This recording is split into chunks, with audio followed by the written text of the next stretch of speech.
xohlagan mazhabda yurishimiz to'g'rimi? Jamiyatda shunaqa savollar ko'pki, bugun bizga mazhab kerakmi o'zi? Abu Hanifaga ergashish asoslimi?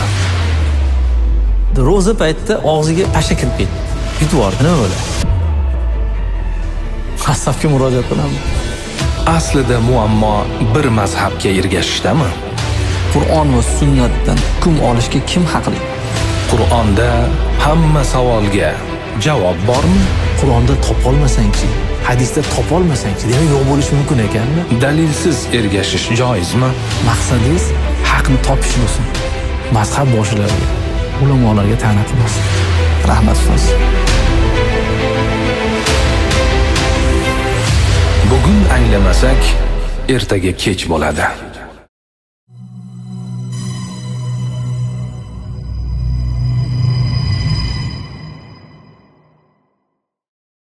Assalomu alaykum qadrli kuzatuvchilar.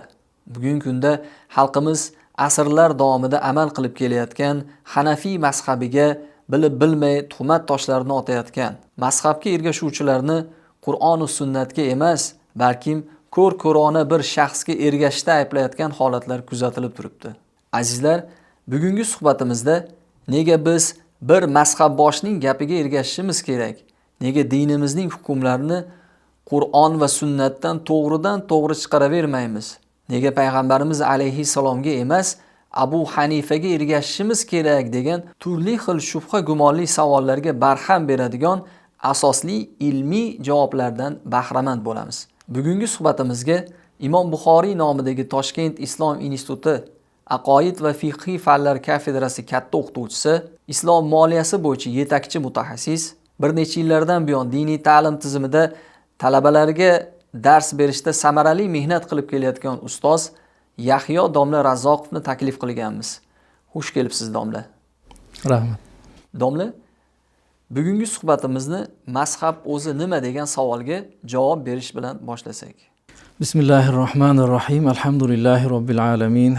Vassalatu vassalamu ala rasulihi Muhammad va ala alihi va ashabihi ajma'in. Avvalo ko'rsatuvga taklif qilganinglar uchun rahmat. Bizga ishonib muhim mavzuni topshirganinglarga xursand bo'ldik. Haqiqatda o'z mazhab nima o'zi? Dindan bir bo'lakmi yoki keyin o'ylab topilganmi? Mazhab degani zahaba so'zidan olingan, o'zbek tilida ketish degan, borish degan ma'noni bildiradi, yurish yoki shunaqa ma'nolarni bildiradi. Mazhab degan so'z. Demak, bu bir yo'l degani. Ya'ni bir yo'nalish degani. Hozirgi kunda islom ulamolari mazhablarni madrasalar deb talqin qilishadi. Oyat, hadis, ya'ni islom shariatini asli bo'lgan, islom dinining asli bo'lgan oyat va hadislardan hukmlarni olib, ularning ma'nolarini olib, umumiylashtirib, ma'lum qoidalar, qonunlar asosida insonlarga amal qilishga yaroqli qilib, osonlashtirib berilgan yo'llar, madrasalar hisoblanadi. Va bu madrasalar o'zlarini kuchli, zabardast ulamolariga, o'shani o'rganadigan katta-katta olimlariga ega bo'lgan qadimdan va u hozirgacha davom etib ketadi. Ya'ni har bir mazhabning o'zining ulamolari, himoyachilari, davomchilari bor. Oddiy xalq tilida tushunadigan tilda aytadigan bo'lsak, masalan, oyat hadisni insonlar tushunib osonroq amal qilishga bir o'girib berish, tartiblab va nizomlab mavzularga bo'lib berilgan bir yo'l, madrasa desak bo'ladi. Masalan, Hanafiy mazhabida mana bu farz desa, u Hanafiy mazhabi uni farz qilgani yo'q. Balki oyatda farzligini Hanafiy mazhabi bayon qilgan. Yoki Shofiy mazhabida harom desa, Shofiy mazhabi ulamolari o'zidan kelib chiqib uni harom qilayotgani yo'q. Balki oyat hadislarda harom degan so'zni ko'chirayotgan bo'ladi. Yoki Molikiylar, Hanbaliylar ham xuddi shunday. Rahmat domla, mazhab nima ekanligiga oydinlik kiritib oldik. Endi fiqhiy mazhablarning paydo bo'lish tarixi haqida gaplashsak. Mazhablar juda ham ko'p bo'lgan. Payg'ambar alayhisolatu vassalomni hayotlik paytlarida sahobiylar o'rtasida ixtiloflar chiqqan va ixtiloflar borasida u zotning huzurlariga borishardi va masala hal bo'lardi. Bir narsani tushunishimiz kerak. Aslida hukm Alloh taoloning haqqi. Biror bir narsa borasida haq, botil hukm chiqarish Allohning haqqi. Payg'ambar alayhissalotu vassalom Alloh taoloning huzuridagi haqni bayon qilishga muvakkal qilingan rasul sifatida yuborilgan, elchi sifatida Alloh taoloning rasuli, ya'ni elchisi. Insonlarning tilida gapiradigan u kishi, insonlarning holatini, vaziyatini tushunadigan bir insonlarning o'zidan bo'lgan, oralaridan bo'lgan bir eng komil, mukammal bir axloq va ilm, diyonat, farosat jihatidan ham, ya'ni aql, idrok va jismoniy jihatdan ham eng yetugi bo'lganlar va u kishini Alloh subhanahu va taolo o'zi rioya qilib, tug'ilgandan to shu 40 yoshga yetgunicha Alloh taolo o'zi rioya qilgan va mana shu payg'ambarlikka tayyorlagan, tarix ham toza inson bo'lganlar va vahiy yuborgan va mana shu omonatni Alloh subhanahu va taolo u kishiga topshirgan. Endi o'sha payg'ambar alayhisolatu vassalom paytlarida sahobalar ixtilof qilsa, demak u kishi Allohning nazdidagi haqiqatni bayon qilardilar. Bunga shak yo'q. U kishi gapirgan gap Allohning huzuridagi haqiqat. Bunga hech kim shak qilmaydi. Endi u kishi vafot qilganlardan keyin ham masalalar qolgan, ilojsiz.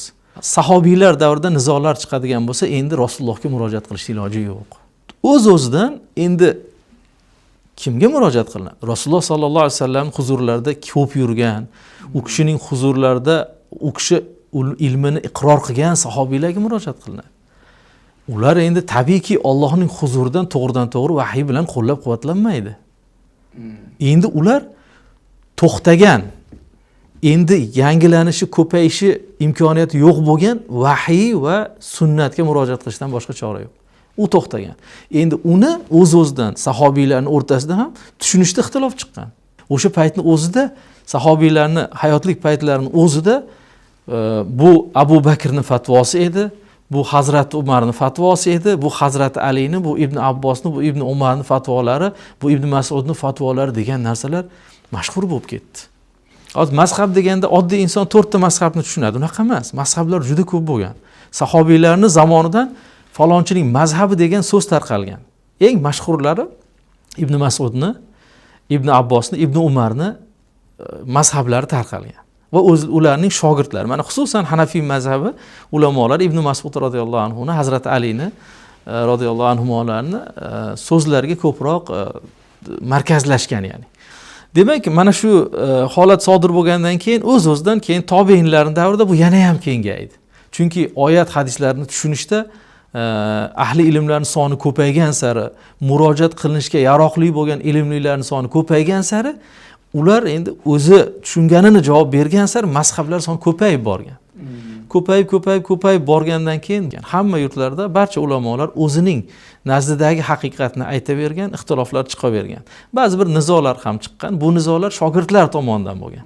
Hozir ham shunaqa-ku, mazhab boshilar o'zlari qanchalik bir-birini qattiq hurmat qiladi. Imom Shofiyni Abu Hanifa rahmatullohi alayhi haqida aytgan gaplari, Imom Abu Hanifa rahmatullohi alayhini Imom Malik haqida, boshqalar haqidagi, o'zining zamondosh ulamolar haqidagi iliq so'zlarini, yaxshi maqtovlarini bilamiz. Lekin ularga ergashganlar ko'r-ko'rona tanqid qiladi nargi tarafni. Mazhab boshlar bir-birini qattiq hurmat qilgan. Xuddi shunga o'xshab u paytlarda ham ergashuvchilar tomonidan ixtiloflar chiqishni boshlagan. Ilm shu darajada kuchli rivojlanib ketdiki, mana mazhablarning aynan 4 ta mazhab yoki 5 ta 6 ta mazhabni qolishiga asosiy sabab ilm shunaqangi darajada rivojlanib ketdiki, o'sha mazhab boshilarini ergashgan orqasidagi shogirdlari haligi ilmni quvvatiga qarab, asosiga qarab, asosini puxtaligi, pishiqligiga qarab shogirdlar endi kimdadir ko'proq, kimdadir kamroq bo'lib markazlashishni boshladi. Abu Hanifa rahmatullohi alayhi nazdida Abu Hanifa, Imom Malik, Sufyon Savri, Sufyon ibn Uyayna va hokazo boshqa katta mazhablar chiqdi. Endi ularning ichidan ham saralanib Abu Hanifa rahmatullohi alayhi mazhablari qoldi, Imom Malikning mazhablari qoldi. Keyingi bosqichlarda Imom Muhammad, Imom Abu Yusuf bo'lsalar, ularning safdoshlari ulardan keyinroq Imom Shofiy va ularning zamonlarida keyin Imom Shofiyning mazhabi, keyinchalik Imom Ahmadning mazhablari Soid deydi, yangi shakllanib orqasidan shogird qoldiradigan mazhabga aylandi. Qolgan mazhablarning shogirdlari himoya qila olmay qoldi. Mazhabini quvvatini, sanadini, asoslarini himoya qilib orqasidan shogird chiqara olmay qoldi. Juda ham kamaygandan kamayib borib 4 ta mazhabni himoya qiladigan shogirdlari kuchayib kitoblar yozib, bir-biri bilan bahs munozara qilib, bir-biriga javob berib, mana shu 4 ta mazhab go'yoki san'at bilan davom etib, haligi ko'p haligi yuqoridan tushayotgan ko'p suv 4 ta tarnovga to'planib, 4 ta tarnovdan tomdan tushayotgan 4 ta tarnovdagi suvga o'xshab ilojsiz 4 ta mazhabga jamlanib qoldi-da. Bu narsa endi hijriy 400-500-yillarda hal bo'lgan narsa. Demak, bundan 1000 yil, 1100 yillar oldin 4 ta mazhabga bo'linib bo'lgan narsa. O'sha paytda deyarli 4 ta mazhabga markazlashib qoldi. Shundan mazhablar paydo bo'lgan, shunday. Rahmat ustoz, birato'la 2 savolga ham javob berib o'tdingiz. Nima uchun bugungi kunga kelib o'sha to'rala mazhab qolgan va bularning ichida aynan bizni mintaqalar va musulmonlarning aksariyati Abu Hanifaga ergashadi? Bu savollarga javob oldik. Endi bugungi kunda bizga mazhabga ergashish qanchalik zarur? Masalan, mazhab siz ham namoz o'qishimizni, sunnat, Qur'onga amal qilishimiz mumkin. Lekin jamiyatda shunaqa savollar ko'pki, bugun bizga mazhab kerakmi o'zi? Judayam to'g'ri savol. Mazhabga ergashish kerak, mazhab 4 ta deramizku. Bu faqat Hanafiylar da'vo qiladi buni deb o'ylaydi. Unaqa emas. Imom Navaviy, mana Imom Shofiylardan eng buyuk mujtahidlaridan, ya'ni Imom Shofiydan keyingi bizdagi xuddiki Imom Muhammad rahimahulloh yoki u kishidan keyin Imom Tahoviylar eng kamida darajasidagi odam. Ya'ni mazhab masalalarini to'la to'kis bayon qilingan va so'zlari e'tirof qilinadigan kishi. Imom Navoiy aytayaptilar: "Law jaza ittiba'u ayyi madhhabin sha'a la afda ila an yaltaqita rukhas al-madhahibi muttabi'an hawahu." Agar xohlagan bir mazhabga ergashish mumkin bo'lsa, insonni bu narsa mazhablardagi ruxsatlarni terib amal qilishiga olib keladi. Bunda u nafs havosiga ergashib qo'yadi. Va yatakhayyara bayna at-tahlil va at-tahrim. Hattoki oxir oqibatda halol bilan haromni o'rtasida tanlash imkoniyati paydo bo'lib qoladi. Shunaqa oddiy emas, ya'ni bu xohlagan mazhabga amal qilish degan nimani aytyapman. Va zalika yuaddi ila inhilal ribqatil taklif. Insonni oxir oqibatda haligi bir marta qilib ko'radi, eti o'ladi. Yana shunaqa joy kelganda iloji yo'q zaruratan qiladi. Musulmonchilikda boru, dinda boru deydi-da, faqat ruxsatlarni, yengilliklarni terib, oxir oqibatda insonni zimmasidan mukallaflik arqonini yechib qo'yishi mumkin o'zi bilmagan holda. Bi xilafil asri avval, birinchi asrda sahobiylar, tobiinlarning asrida bunday emas.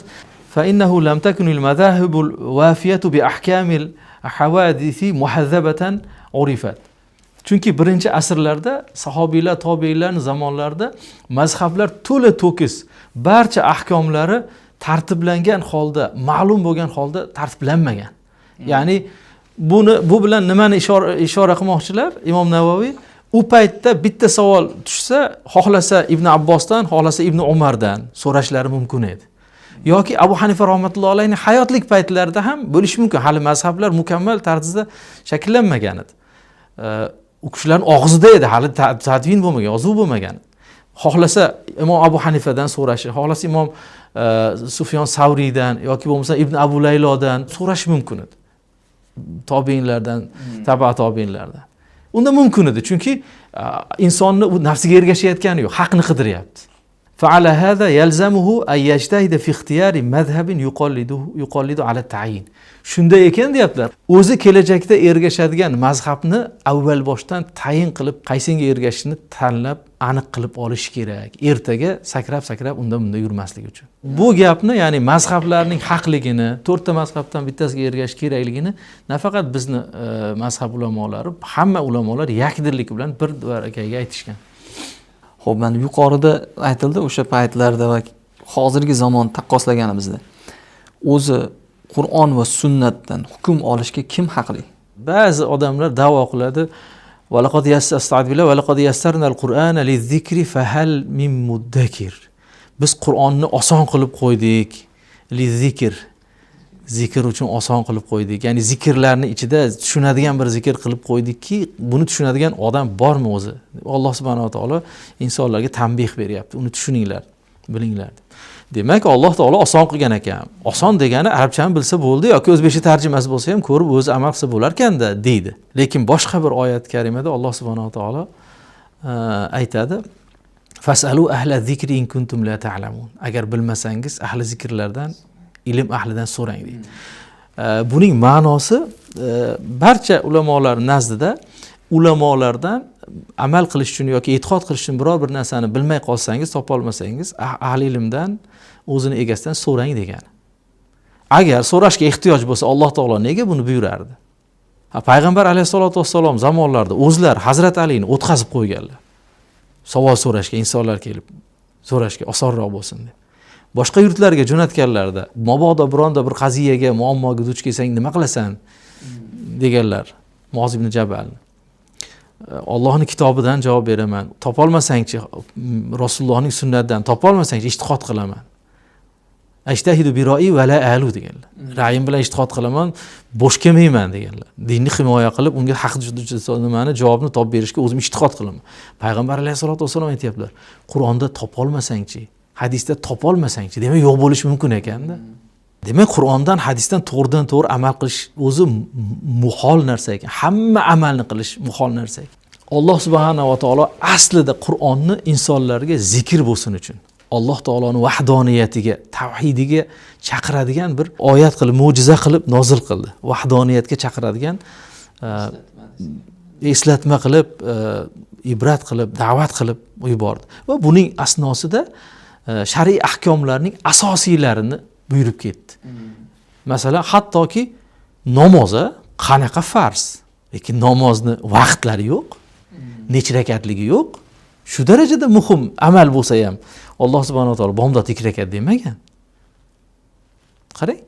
Demak, bu yerdagi asosiy g'oya, asosiy maqsad insonlarni e'tiqodga, Allohning tavhidiga, yagonaligiga, bor va birligiga chaqirish. O'shaning uchun ham juda ko'p joyda asosiy qismi oldingi qavmlarning hikoyalari, Allohning diniga yurmagan, Alloh taologa shirk keltirgan, vahdoniyatini tan olmaganlarning oqibatlari, uni tan olganlarga bergan ne'matlar haqida.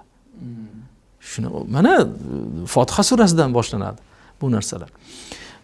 Demak, amal uchun albatta ko'mak kerak. Payg'ambarning ko'magi, payg'ambardan keyin ulamolarning ko'magi. Demak, inson oyat va hadislardan hukm olishi uchun albatta u oyatlarni o'zidan to'g'ridan to'g'ri olib bo'lmasligini anglab yetish kerak. Undan olish uchun, undan hukm olish uchun qandaydir unga kelishilgan, o'zaro kelishilgan asos bo'lish kerak. U nima desa, birinchidan arab tili qoidalarini balog'ati, fasohati bilan u yerda umumni ifodalaydigan, xususni ifodalaydigan qaydlar bor. Shunga o'xshagan o'zining qoidalari bor arab tilini. Mana shu narsalarni bilish kerak, bayon usullarini bilish kerak. Keyin u oyat, hadislar arabcha bo'lgandan keyin arab tilini bilish kerak. Arab tilida hukm oyatlari qaysiligini bilish kerak. Hadis shariflardan hukm oyatlarning barchasini bilish kerak. Keyin oyat hadislardan ijmo bilan olingan hukmlarni bilish kerakki, ijmoga xilof qilib qo'ymasligi uchun. Kim nechta masalada ijmo qilingan, ular qaysilar? Kim biladi? Oyatni o'zbekchasini tarjima qilib yoki ozgina arabchani o'rganib olish bilan uni olishda umuman iloji yo'q. Buning ustida 300 yillab ijtihodlar bo'lgan. Oxiri xulosalarga kelingan. Ijmoiy masalalarni oxirgilarini 500-yildagi ulamolar naql qilgan. Bu masalada ummat ijmo qildi deb. Bitta masalada ijmoga kelguncha o'zi ulamolar demak 300-400 yil mehnat qilgan. Ular endi qanchalik darajada olim bo'lgan? Biz nimani tushunamiz? Demak, ijtihod darajasiga chiqmagan odam Qur'on sunnatdan to'g'ridan to'g'ri hukm olishi bu odamni aqliga sig'maydigan. Aqliga sig'maydigan darajadagi. Oyat hadisdan biz to'g'ridan to'g'ri oladigan narsamiz juda ko'p. U nima? U bizni axloqimizni tuzatadigan, ochiq oydin haromlardan tiyilish, ochiq oydin farzlarga buyruqlarni olamiz. Namoz o'qi deydi, ro'za tut deydi, o'g'irlik qilma deydi, birovning haqqini yema deydi. Mana shu narsalar to'g'ridan to'g'ri olamiz. Endi o'sha birovning haqqini yema dedi. Nima birovning haqqi-yu, nima birovning haqqi emas. Uni tafsiloti keladi. Bizdan o'zi so'raydi-ku odamlar. Mana bu joyda men bunaqa savdo qildim. Falonchining haqqini yeb qo'ymadimmi deb so'rashga majbur bo'ladi. Hamma narsaning tafsiloti bor. Namoz o'qi deyapti. Qanaqa qilib o'qiyman? Qaysi namozni o'qishim kerak? Qaysinisi farz, qaysinisi vojib, qaysinisi sunnat? Namozni ichida qaysi amallar zarurroq, qaysinisi zarur emas? Mana oyat karimalarda namoz rukunlari 6 ta deymiz. Ular umumiy qilib bayon etib ketilgan. Uni o'qigan odam tushuna olmaydi uni. Demak, oyat hadisdan to'g'ridan to'g'ri olinadigan narsalar umumiy hukmlar, insonni axloqini, insonni e'tiqodini to'g'rilaydigan, ibrat olish kerak bo'lgan, Allohdan qo'rqishga chaqiradigan narsalarni olamiz bu yerdan. Alloh taoloni agar Allohga itoat qilmasa azob yuborish haqidagi oyatlar. Mana shu ibratlarni olamiz yani. Uni hukmlarini esa bizga mujtahidlar bayon qilib beradi. Rahmat domla. Jamiyatda ba'zi toifalar bor, aytadiki, o'sha mazhab kerak emas, biz salaflarga ergashishimiz kerak, salaf solihlarga ergashishimiz kerak degan da'vo bilan chiquvchi toifalar bor. Bu qanchalik to'g'ri? Haqiqatda salaf solihlarga ergashishimiz kerak. U juda ham to'g'ri. Lekin salaf solihlarga ergashish degan nima degani shunda muammo. Biz ham aytamiz, biz salaf solihlarga ergashyapmiz deb aytamiz va buni da'voyimizda isbotlaymiz, aytib beramiz, buni tushuntirib, go'zal so'z bilan uning zimnida g'arazli bir maqsadni yashirish bor bu yerda. Bu bilan mazhablarga ta'na yetkazish bor. Go'yoki biror bir mazhabni ushlagan, Shofiy mazhabini masalan ushlagan inson salaf solihlarga ergashmayapti. U Imom Shofiyga ergashyapti. Shu ta'naga ishora bor. Ya'ni ishorasidan shunaqa ma'no maqsad qilinadi. Bu endi botil da'vo, chunki salaf solihlarga ergasha olmaydi.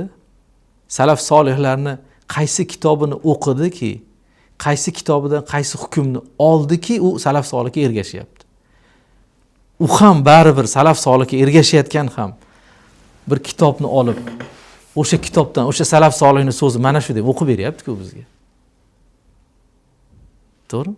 Qani uni xatti bilan yozilgan salaf solihlardan matnlar, so'zlar qolgan faqat. Rivoyatlar, ularni ham rivoyatlar bilan yetkazib berilgan. Bu bilan aytmoqchi bo'lgan narsasi baribir borib taqaladi. Nima deydi? Biror bir mazhabga ta'na qilish, u mazhab bilan chiqarilgan ijtihodiy masalani sunnatga zid, bu sunnatga ergashmayapti, salaf solihlarga ergashmayapti degan ta'nani qilish. Aslida ijtihodiy masalaga, ijtihodga borib taqaladi. Ijtihodni xato deyishga borib taqaladi. Aslida buni iloji yo'q. Chunki o'sha salaf solihga ergashyapman degan odam bir masalani ko'tarib kelsa, o'sha masalasiga jiddiyroq bir javob berib qo'ysangiz, men buni so'rab kelay deydi. Demak, salaf solihga ergashmayapti. Zamondoshga ergashyapti. O zamondosh men salaf solihga ergashyapman, menga ergashinglar deyapti. Ha, unga ergashish to'g'rimi? Yoki bungami? Uni afzalligi nimada? U ham men salaf solihga ergashaman deb da'vo qilyapti, biz ham aytayapmiz. Qaysinisi isbotliroq, qaysinisi mustahkamroq asosi? Qaysinisini masalan islom tarixida yozilgan kitoblarni, ana umuman fiqh kitoblar, fiqh masalasida yozilgan kitoblarni 1 millionta desak, 400 mingi Hanafiy mazhabida yozilgan bo'ladi. 300 mingi taxminan Shofiy mazhabida yozilgan bo'ladi. Yana bir 200 ming, 250 mingi masalan Molikiylarda yozilgan bo'ladi. Qolganlar Hanbaliy mazhabida yozilgan yoki balki nisbatni xato aytgandirman. Balki unisi ko'proq, bunisi ko'proq. Lekin boshqa kitob yo'q deyarli. U salaflarga ergashaman deganlarning sanadi yo'q. Qaysi kitobga, qaysi sanatga ergashyapti? Bugunga kelib turib o'sha 1 millionta hadis kitoblarning hammasini o'rtaga qo'yib olib, undan bundan olayotgan bo'lsa, u nima asosda olyapti? Nima asosda olyapti? Uni boshqa kitobi yo'q-ku salaflarga ergashaman degan da'vosida. Qani sanadi? Bizga ko'rsatib bersin. Qani o'sha sanad qani? Qaysi ulamolardan davom etib kelyapti? Kitobi qani uni? Bizda bog'lanadigan, ergashadigan asosimiz bor, qo'lga ushlaydigan ashyoviy dalilimiz bor bizda. Millionlab aytayapman-ku, minglab emas, u millionlab kitoblar bor. O'shanaqa ergashadigan asos yo'q. Ular 4 ta mazhab kitobini olib turib, 4 tasidan tanlashni salaflarga ergashish deb tushuntiryapti. U xatoda. Xo'p, domla mazhab haqida gaplashdik. Mazhablarning paydo bo'lishi, mazhab nima ekanligi haqida bilib oldik. Endi keling, mazhabga ergashmaslikda oqibatlari ham bormi? Biror bir mazhabni, Hanafiy mazhabiga ergashmaslikda qanaqa oqibatlari bor? hamma yurtlarda o'zini mazhabi g'olib mazhablar bor. Masalan, biz yurtlarda endi Hanafiy mazhabi, arab yurtlarida ko'proq Shofiy mazhabi, Shimoliy Afrika hududlarida ko'proq Imom Malik mazhablari tarqalgan. Afrika mamlakatlarining qolganlarida ham Hanbali mazhabi juda ham kam. Saudiya hududida yana ba'zi bir arab mamlakatlari hududlarida tarqalgan. Bular hammasi haq mazhablar. Bunda muammo yo'q.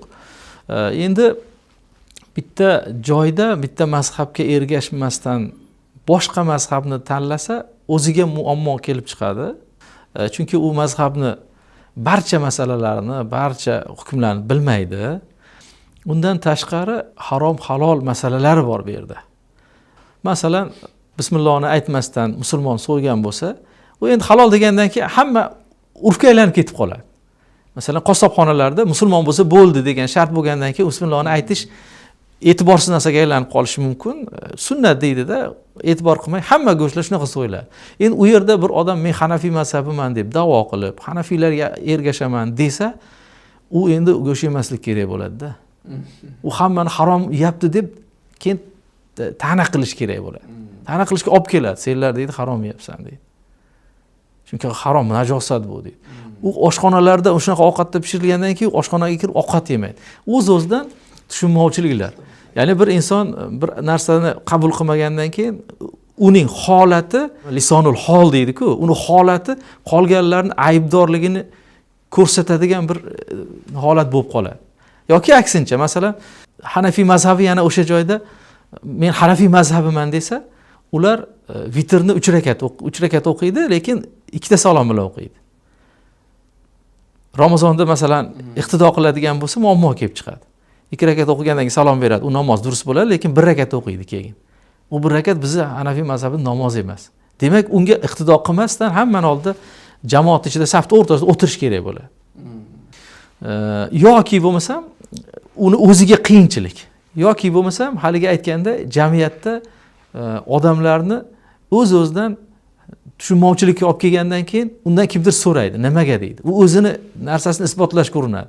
Aslida biz muammoni-chi bitta mazhabga ergashishda ko'rmaymiz. Mayli insof qilib bitta mazhabni olib amal qilsa bosh ustiga. Bu yerda muammo tug'diradigan narsa mazhablardan cho'qib amal qilish. Bu yomon. Bu yomon narsa. Bu umuman shariatga to'g'ri kelmaydigan, shariatda yo'q narsa. Chunki u mazhab asos bilan yozilganda har bir masalaning tagida o'zini usuliy asosi bor. Endi bitta masalada bu mazhabnikini olib ayni shu bobda boshqa mazhabniki oladigan bo'lsa, u o'zi bilmayotgan bo'ladi. Yo bunisida xato qilayotgan bo'ladi, yo bunisida xato qilayotgan bo'ladi. Chunki bu tanoquzda. Uni olsa buni xato deyotgan bo'lish kerak.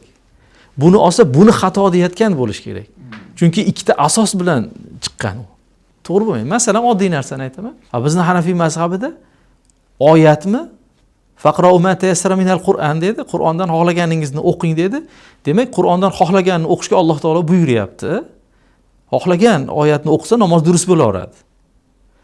Shofiylar aytadiki, Qur'ondan xohlaganingizni o'qing degani bu umumiy oyat, biror bir ohad xabar bilan uni qaydlash mumkin deydi. Payg'ambar alayhisolatu vassalom la solata liman lam yaqra bi fatihatil kitob deganlar. Kimki Fotihatul kitobni o'qimasa namozda, uni namoz emas deganlar. Demak, haligi oyatni aslida o'sha oyatdan murod demak Fotiha surasi ekan deb tushunadi Shofiylar, sodda qilib aytsak. Biz aytamizki, yo'q, bu oyat bu. Alloh taolo xohlaganingiz o'qing desa-yu, biz bu yerda hadisdagi Fotiha surasini o'qing deganini olsak, bunga zid hukm bergan bo'lamiz. Chunki Alloh taolo xohlaganingni o'qing desa-yu, bir odam xohlaganini o'qisa-yu, bu yerda Fotihani o'qimasa, uni namoz botil bo'ladi desak, oyatga zid hukm qilgan bo'lamiz. Teskari gapirgan bo'lamiz. Demak, o'sha Fotiha surasini o'qimasa namoz durust bo'lmasligi uchun qat'iy dalil kerak, kuchli dalil kerak. Yo oyat bilan sobit bo'lish kerak, yoki mashhur hadis yoki mutawatir hadis bilan sobit bo'lish kerak. Fotihatul kitobni nimada namozda o'qish haqidagi hadis esa ohad xabar.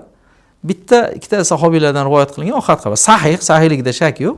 Sahih bo'lgani uchun biz vojibga hukm qilib olamiz uni. Vojib deb aytamiz. Ataylab kimdir Fotiha surasini o'qimay namozda o'qisa gunohkor bo'ladi, lekin namoz durust bo'ladi. Qarang, masala usulga borib taqalyapti-da, usulga. Abu Hanifa rahmatullohi alayhi u kishining shogirdlari kashf qilgan usulga borib taqalyapti. Imom Shofiy u kishi kashf qilgan aslga borib taqalyapti. Bu yerdagi odam buni Hanafiylar hadisga amal qilmayapti deydi. Amal qilyapmiz-ku, vojib deb aytyapmiz-ku. Nima deyish kerak yana? Mana shu joyda shunday savol tug'iladi. Mazhab Qur'on va sunnatga zidmi? Mazhab degani bu nima deydi? Bu yo bir kitob emas. Mazhab degani bir moddiy ashyo emas yoki bir ko'chadan olib kelingan bir g'oya emaski, uni Qur'on va sunnatga zid yoki zid emasligi haqida savol qo'yilsa. U Qur'on va hadisning tafsiloti-ku, bayoni-ku. U zid bo'lmaydi u. U o'sha Qur'on va hadisning o'zi shu mazhab o'zi. Savolni nimadan kelib chiqib berdim? Ba'zi toifalar bor. Mazhab deysan, mazhabning keragi yo'q. Yoki bo'lmasam o'sha Qur'onga yoki hadisga go'yoki ziddek tasavvurlarni paydo qiladigan ixtilofli savollarni, masalalarni jamiyatda tarqatishga harakat qiladi. Shuning uchun buni tinglovchilar uchun yanada tushunarli bo'lish uchun berdim. Demak, mazhab, unga ergashishlik bu hech qachon Qur'onga yoki sunnatga zid bo'lmagan, siz aytgandek, balkim o'sha shariatni to'g'ri tushunish uchun mo'min musulmonlarga bu yordamchi bir qo'llanmada deb tasavvur qilsak. Masalan, oddiy savolda ro'za paytida og'ziga pasha kirib ketdi. Yutib yubordi. Nima bo'ladi? Nima qilamiz endi? Oyat, hadisga murojaat qilaylik. Oyat, hadisdan olaylik shuni. Iloji yo'q-ku. Bu nozila deydi. O'sha oyat, hadislar bu usulni ifodalab beradi. Alloh subhanahu va taolo bir masala haqida hukm aytdimi? Safarda ro'zangizni ochsangiz zarar yo'q, dedimi? Bo'ldi. Endi safarni nimaligini aniqlashimiz kerak. Ro'zani ochsa yaxshiroqmi, tutsa yaxshiroqmi? Endi bu ham nimalarda ham keladi. O'ziga yarasha o'sha xo'p ruxsat beribdi, o'shani o'rniga nafl tutsa-chi endi. Buni orqasidan o'nlab, yuzlab furuat masalalar kelib chiqadi. Unga kim javob beradi? Yo biz o'sha ro'zani ochsa bo'ladi degan, bo'ldi, boshqa masalani ko'tarmaymiz deb bezrayib o'tiraveramizmi? Insoniyatning ehtiyoji tushadi-ku axir bunga. To'g'rimi? Xo'p, masalan, o'sha paytda masalan safarda bo'pti, ro'za ham tutdi deylik, Ramazon ro'zasini. Tutdi. Lekin u tutmasa ham bo'lardi-yu deb buzdi ro'zani, buzib yubordi. Payg'ambar alayhisolatu vassalom qasddan ro'zani buzib yuborgan odam kaforatini aytganlar. 60 kun ketma-ket ro'za tutib berish kerak. U safarda buzdi-ku, endi nima qilamiz? Haligi o'zi ro'za tutmasa ham bo'laveradi degan ruxsat unga yengillik beradimi yo'qmi? U Ramazon ro'zasini buzdi. O'sha Ramazon kunida buzdi. Nima deymiz? Mazhabga murojaat qilamiz. Qani o'sha oyat, hadisdan hukm oladigan olsin o'zi. Va olganiga bir asos keltirib bersin. Keltirib bera olmaydi-ku. Mazhab qanaqa qilib oyat hadisga zid bo'lsin? Oyat hadisda ochiq bayon qilinganlarni hamma mazhab ochiq bayon qiladi va oyat hadisda kelmagan nozilalar, furuat masalalarni o'sha oyat hadislarni hukmidan o'rganib, demak Alloh buni hukm qilgan ekan. Biz ham mana joyda asl nima ekan deb o'rganib hukm qilamiz. Bizda bitta gapni gapiraman men ko'p. Al-mansusatu g'ayru ma'lulatin. Al-mansusatu ma'lulatun. Bu degani barcha sarohatan oyat hadisda kelgan hukmlar hech qanday illati qidirilmasdan amal qilinadi. Sababi nima uchun buni Alloh taolo farz qilgan ekan deb tagini surishtirib o'tirmasdan amal qilinadi o'ziga. Lekin bir paytning o'zida o'sha masalaga boshqa yangi paydo bo'lgan masalalar qiyos qilinishi uchun Alloh nima sababdan hukm qilgan ekan deb qidirib topiladi. Alloh taoloning hukmini muhokama qilish uchun emas. Allohning hukmini, Rasululloh sollallohu alayhi vasallamning hadislarini o'z aqlga to'g'ri kelarmikin deb muhokama qilish uchun emas, balki boshqa masalalarni unga qiyos qilish uchun uni illati, ya'ni bizlar illat deb aytiladi, sababi o'rganiladi. Va o'sha bitta hukm sababini topgandan keyin yuzlab bu yoqdagi masalalar unga qiyos qilinib chiqariladi.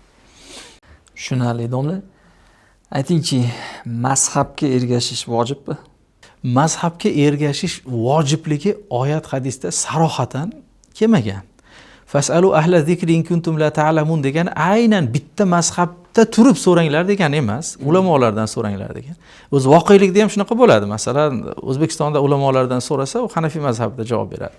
Lekin yuqorida ham bir aytib o'tganimizdek, agar bir odam mazhabga ergashmayman, xohlagan masalamda xohlagan mazhabni olaman deydigan bo'lsak, bu borib buni talfiq deydi. Sakrab o'ziga yoqqanini amal qilish. Boshida o'zicha taqvo qilib qiyinrog'ini olishi mumkin, boshqa bo'lishi mumkin, lekin borib inson nafsi o'rganadi, yengillarini, osonlarini qidiradigan bo'lib qoladi. Oddiy inson uchun yuqorida Imom Navaviy so'zlarini ham aytib ketdik. Bir mazhabga ergashish, o'shanga ishonch hosil qilgandan keyin ergashish diyonatan vojib bo'lib qoladi. Ya'ni insonni biror bir narsaga dalilsiz ergashishi, dalilsiz o'zicha amal qilishi umuman joiz emas. Hattoki mazhablarda bo'lsa ham o'zicha tanlab amal qilishga haqqi yo'q. Uni eng kamida Alloh taoloning nazdida u uchun dalil bo'ladigan narsa ichidagi ko'ngil xotirjamligi. Bizda zonni g'olib deb aytamiz. Mana shu to'g'ri bo'lsa kerak degan zonni g'olib bilan ergashish kerak. Bu ergashishlar ko'pincha oddiy insonlardan xato yo'l bilan bo'ladi.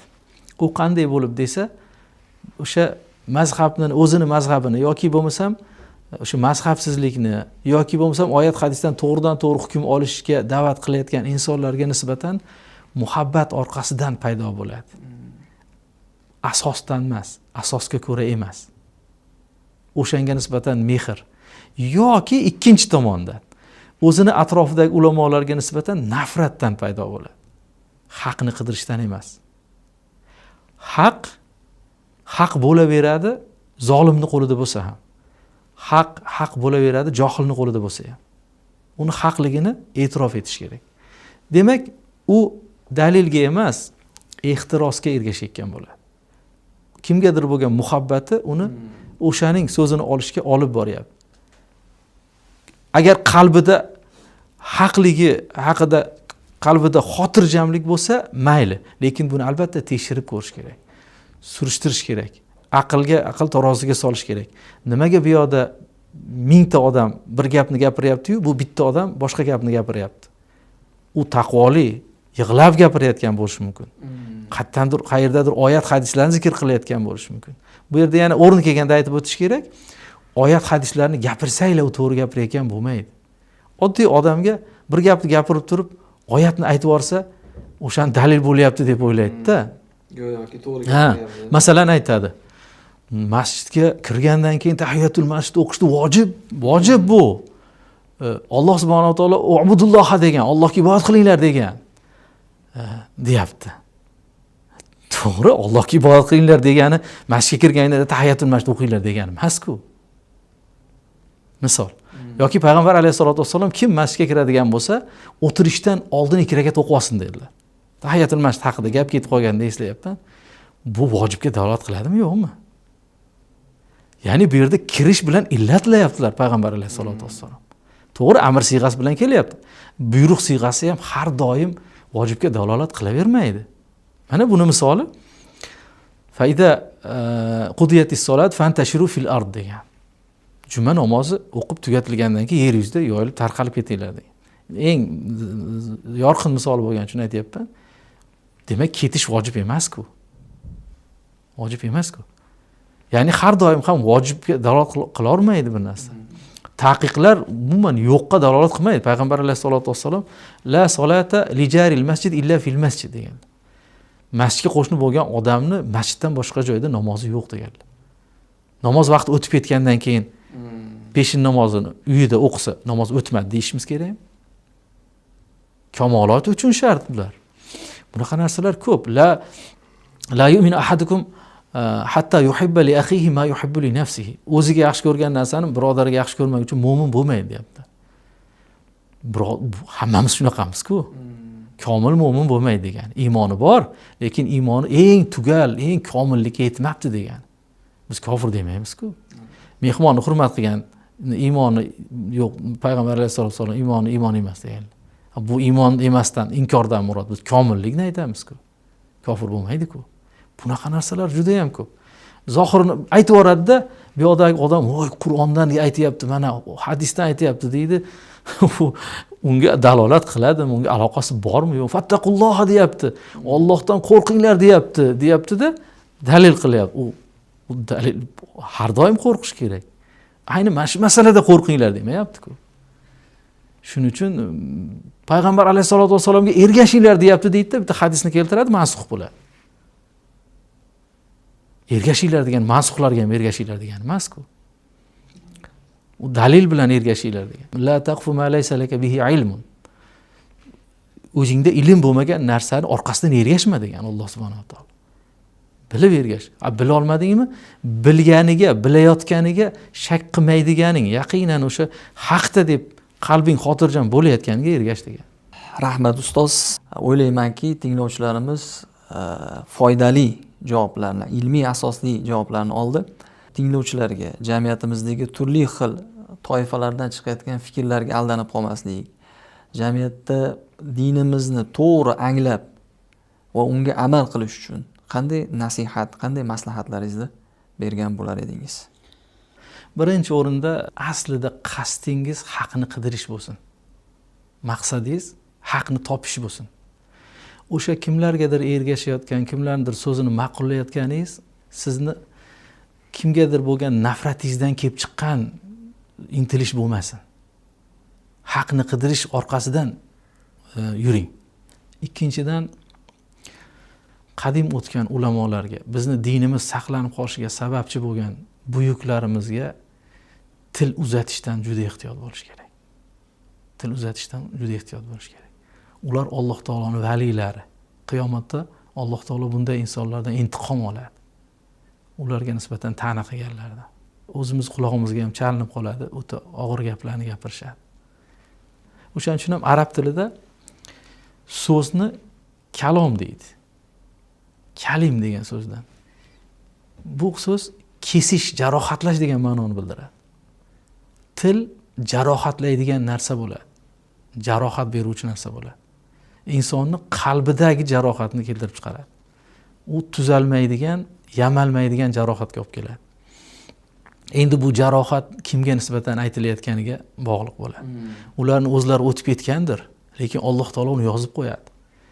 O'sha ta'nasi haqida qiyomatda o'sha shaxsning oldida javob berish kerak bo'ladi. O'qisin, tarixni o'qisin.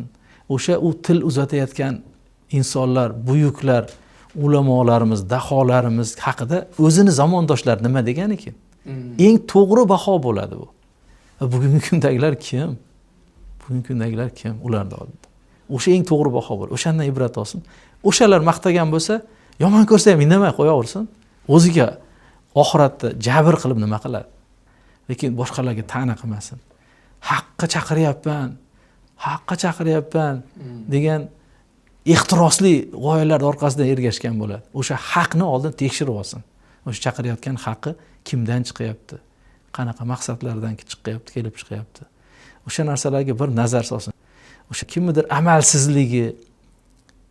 amalsizligi qaysidir mazhab insonlarini uni o'sha mazhabdan nafratlanishiga olib kelayotgan bo'lsa, marhamat, boshqa mazhabni tanlasin, lekin mazhab boshilariga, ulamolarga ta'na qilmasin.